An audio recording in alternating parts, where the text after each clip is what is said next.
Redlining is a historical practice that shaped the modern financial landscape. Let's look at what it was and how it still impacts us today.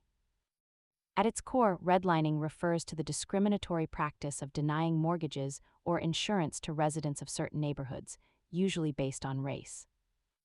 Beginning in the 1930s, federal mapping efforts labeled minority-heavy neighborhoods as high risk, making it nearly impossible for residents there to get home loans. The consequences were severe. By cutting off capital, these policies prevented families from building home equity, which is the cornerstone of middle-class wealth. Today, laws like the Fair Housing Act make these practices illegal, shifting the focus to individual creditworthiness rather than geographic profiling.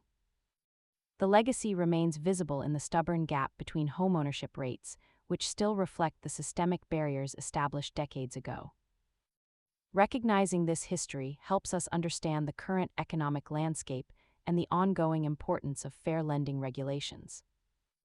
Thanks for watching. If you found this breakdown helpful, subscribe for more money basics and hit that like button to help others find us.